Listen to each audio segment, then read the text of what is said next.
Before we start this true tale, understand something. I could stretch these stories out, add extra details, make it longer, but that's not how real life works.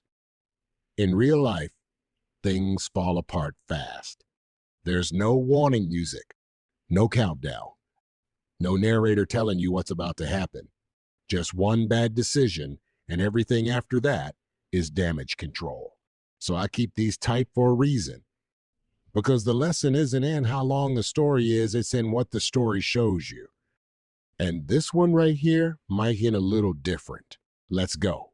A man woke up one morning to a phone call from a bank. They asked when he planned to start paying back his $40,000 loan. There was only one problem. He never took out a loan, but someone very close to him did. This story comes from a message sent to the Let Me Pull Your Coat podcast. Before we get into this story, follow the podcast and visit the website letmepullyourcoat.com and check out the new series, True Tales from the Let Me Pull Your Coat podcast. These are real stories based on real situations people have written in about. No sugarcoating, just decisions and the consequences that follow. Now let's get into this one. Eric lived in Columbus, Ohio, 32 years old, worked as a mechanic, not rich, but responsible. He paid his bills, stayed out of trouble, and tried to take care of his family. That included his younger brother, Marcus. Marcus had always been the wild one, jumping from job to job, always chasing some new opportunity, always talking about the next big idea. But somehow those big ideas never produced steady money. Eric loved his brother. Family is family. And sometimes that loyalty makes people overlook warning signs. One Tuesday morning, Eric got a call while he was at work. The number was from a bank. The woman on the phone asked a question that confused him immediately. "Sir, we're calling about your loan payment." Eric laughed. "I don't have a loan."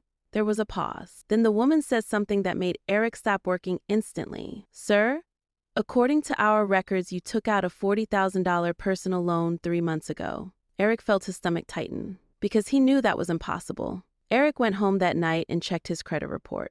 And there it was, loan approval, bank account activity, signed documents, all under his name. But the signature wasn't his. Eric's mind started racing. There were only a few people who had access to the personal information needed to do something like that. Social security number, address, old identification records, and suddenly one name made terrible sense: Marcus. Eric drove straight to his brother's apartment. Marcus answered the door like nothing was wrong. Eric didn't waste time. "Did you take out a loan in my name?" Marcus froze, just for a second. But that second told Eric everything. Marcus tried to laugh it off. "Man, relax, it's not what you think." That sentence only made things worse. Because when someone says that, it usually is exactly what you think. Marcus finally admitted the truth. He had used Eric's identity to apply for the loan online, said he was going to start a small business, said he just needed quick capital, and said something that made Eric furious. "I was going to pay it back before you ever noticed." But the money was already gone. Marcus had spent it. Cars, trips, parties, bad investments, everything except paying the damn loan. Eric had two choices: protect his brother or protect himself. And this is where a lot of people make the wrong decision.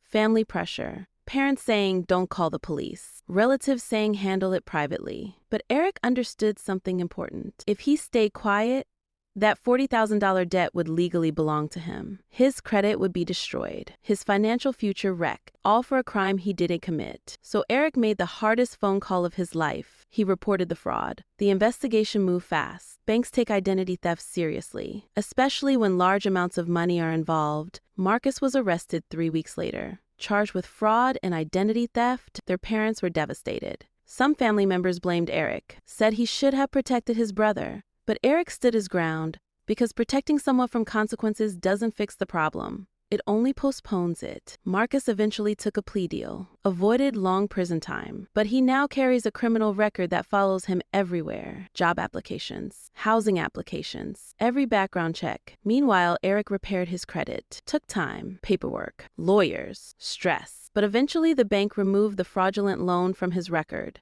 And Eric learned a lesson he now tells everyone. Sometimes the people closest to you are the ones capable of hurting you the most, not because they hate you, but because they feel entitled to your life. Here's the truth. Family loyalty is important, but loyalty does not mean sacrificing your future for someone else's bad decisions. If someone commits a crime using your identity, your name, or your credit, That is not a family mistake. That is fraud. And protecting yourself is not betrayal. It is survival. If you want more stories like this, follow the podcast and visit letmepullyourcoat.com. And check out the growing collection of stories in True Tales from the Let Me Pull Your Coat podcast, because every decision carries a consequence, and sometimes the people closest to you create the biggest ones. Be sure to look out for our next True Tale. I want to ask you something. Would you have done the same thing that Eric did? Or would you have protected Marcus? Family has a way of telling the family member that was done wrong to protect the family member that wronged them. They never stop to think that the family member that was wronged is also family. Where was the protect the family when they were being wronged? Just a little something to think about.